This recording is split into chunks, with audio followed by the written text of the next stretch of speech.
Bueno, siguiendo con la clase, como pueden ver, vamos a ver qué datos deben ser los que incorporan una ficha de inventario turístico. Los datos tienen que ser significativos en términos quali y quanti, esto ya se los he venido explicando, tiene que ver con la calidad de la información. A veces no es por cantidad, sino porque realmente la calidad, ¿sí? Objetivos, utilizarles a los efectos de la planificación. Si recordamos lo que hablamos anteriormente, yo les dije que había que evitar la adjetivación de cada uno de los atractivos o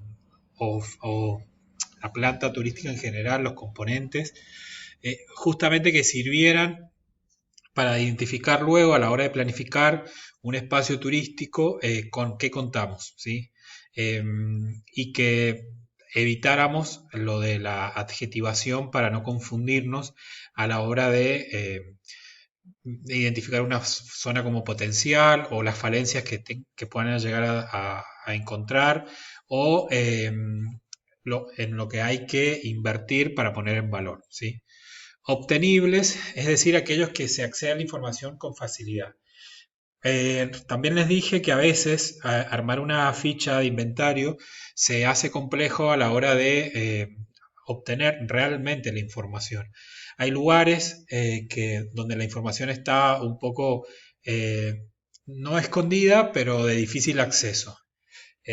Porque en sí el lugar o está en etapa de armado, de ejecución, o porque bueno, simplemente no se puede acceder porque no comunican cuál es la información, ya sea una empresa privada o un atractivo que está bastante deteriorado, que pertenece a un municipio y demás, o que no hay una bibliografía completa respecto a ese atractivo. Entonces, la información debe ser obtenible, porque también se refleja luego, si un lugar es potencial, en el grado de accesibilidad a ese espacio. Si no tenemos información, si es difícil conseguir, es probable que luego ese espacio también sea de difícil acceso. Entonces, es una premisa importante eh, que la información sea de fácil acceso. Y preciso tiene que ver con la calidad de información, que sea suficiente, objetiva, como les vengo diciendo, eh, y que me dé un pantallazo general sobre qué se trata ese espacio. Bueno, vamos ahora a las etapas para la confección de un inventario. Lo primero es la recopilación y análisis de la información. Tenemos que salir en la búsqueda de la información y recopilarla. A partir de esa búsqueda y de ese análisis, vamos a empezar a identificar qué categorías va a tener nuestro inventario turístico, ¿sí? Eh, pero antes de las categorías, también vamos a identificar a partir de la recopilación y análisis un área de diagnóstico o de intervención.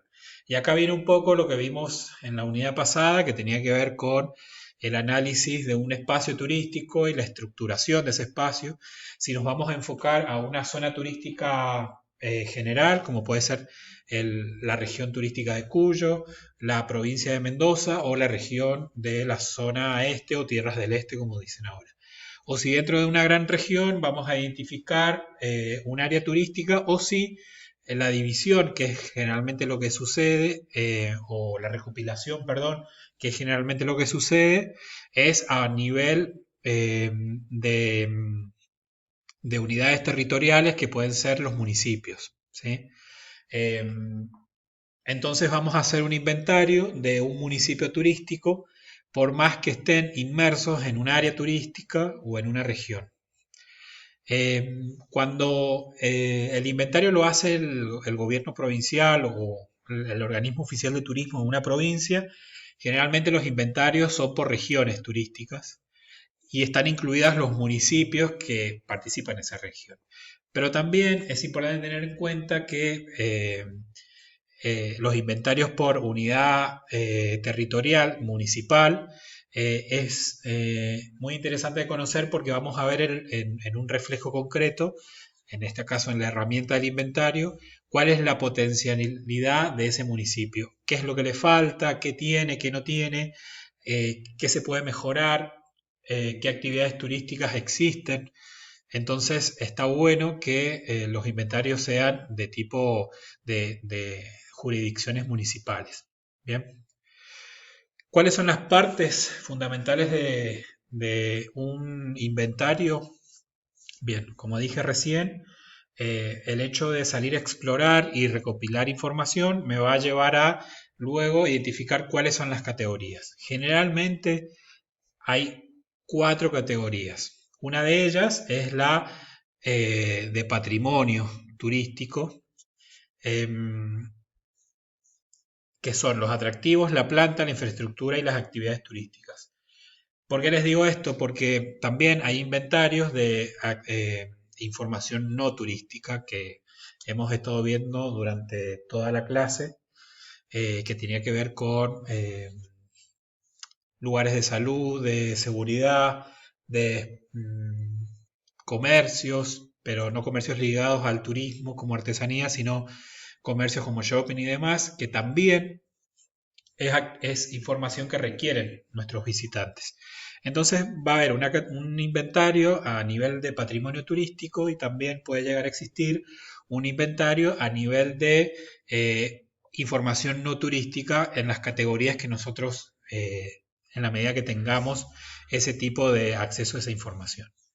Pero nosotros nos vamos a centrar en el patrimonio turístico de un destino y vamos a encontrar básicamente cuatro posibilidades de fichar a los atractivos por un lado, a la planta y o facilidades turísticas por otro, a la infraestructura por otro y las actividades turísticas. Ahora vamos a ir desglosando cada una de estas grandes categorías para ver los subtipos o subcategorías que vamos a tener que identificar y su respectiva descripción. Bien, lo que se hace primero es el registro de la información, en segundo momento el registro de la información en fichas. Esas fichas pueden ser en papel, en una base de datos digital, o lo que yo les decía hace rato, que se podía utilizar elementos compartidos que se suban a una nube, así se pueden estar actualizando continuamente y todos los informadores tengan acceso a poder intervenir en esa información, ¿sí? Y por último, va a haber un sector del fichaje que tiene que ver con la evaluación de atractivos. Esta es más para la parte de planificación de un territorio, de un destino, porque justamente va a dar la potencialidad o no de ese centro turístico o de esa región. Bien, este es un modelo para que vean en la compu que tiene que ver con el registro propiamente dicho. La categoría en este caso va a ser sitios naturales y dentro de la categoría sitios naturales, que es la gran categoría dentro del patrimonio turístico de un destino, vamos a tener tipos y subtipos. Y luego una descripción, ¿sí? Si vemos que es necesaria. Por ejemplo, un tipo de la categoría sitios naturales pueden ser montañas, planicies, costas, según. Esto también aplica a según. Estas fichas son muy genéricas porque tratan de darnos todas las categorías, pero por supuesto va a aplicar a un destino turístico. Entonces es probable que si vamos a hacer una ficha de inventario turístico del departamento de San Martín o de Junín, no vamos a tener que agregar la categoría en sitios naturales de montaña, el tipo de montaña, porque no existen. Entonces solo vamos a agregar las que tiene el territorio, que son planicies, que tal vez podemos agregar algún río, si es que existe una actividad turística a la vera de ese río. Y bueno, serían en este caso las categorías de sitios naturales que puede agregar el departamento de San Martín. Si vemos en tipo planicie, hay como mucha más, podemos hacer una segunda selección donde podamos ver planicie en lo urbano, planicie en lo natural, pero también que tenga que ver con si es una zona inculta o si hay cultivos, si hay médanos, si hay una zona de salitres, digamos. Tiene que ver básicamente con nuestra situación geográfica a la hora de organizar esta ficha. Y por último, dentro de estos sitios naturales, vamos a identificar si el tipo de flora, de fauna, si existen caminos, si el paisaje es interesante, si es una zona con nieve, en el caso de montaña, en el caso de planicies, cuál es la extensión, el tipo de tierra, el clima, la vegetación, si hay cambios estacionales, los cultivos, como les decía, los paisajes más interesantes. Entonces, en la medida que vayamos inventariando, tenemos que ir identificando toda esta información y bajarla a un registro, ¿sí?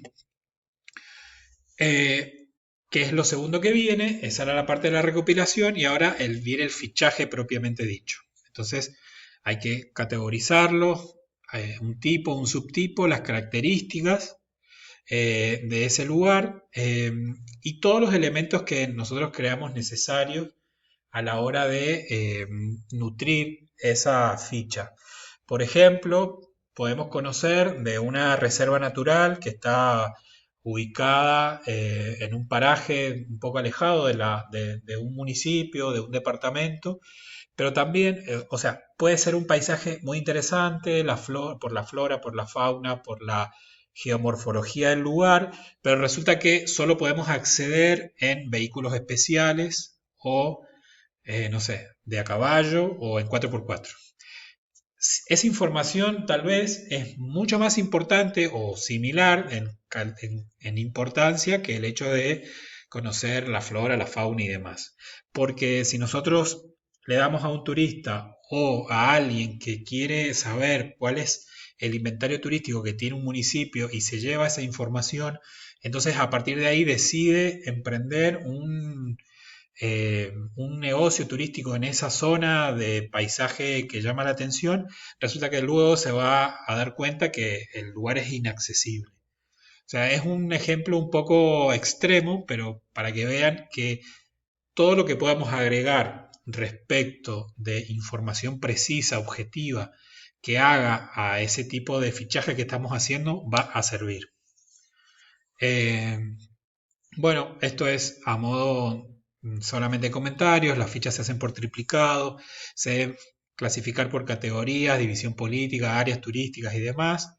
Esto es en la ficha general, digamos. Acá tienen otro ejemplo, pero ya con la parte de folclore, que nosotros lo vemos como parte de la cultura popular cuando hablamos de atractivo, ¿sí? Entonces podemos tener manifestaciones religiosas o creencias populares y el subtipo, cuáles son puntualmente las manifestaciones religiosas y por otro lado las creencias populares. Acá puedo dar el ejemplo de Lavalle, que es un municipio ubicado al noreste de la provincia de Mendoza, donde tiene manifestaciones religiosas y al mismo tiempo populares.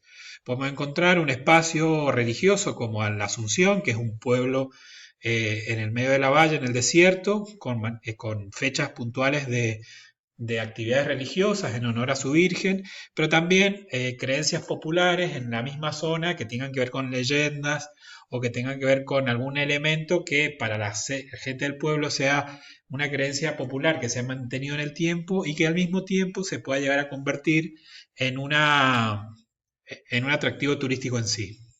Bueno, lo mismo con las distintas categorías de ferias y mercados, música, danza, comidas y bebidas. Y cuando hablamos de arquitectura espontánea, podemos tener, eh, por ejemplo, los ranchos que hay en distintos lugares que son de la cultura popular, o si nos vamos a Valparaíso, a Chile, la cantidad de grafitis, de grafiteros de todo el mundo que han venido a manifestar su arte.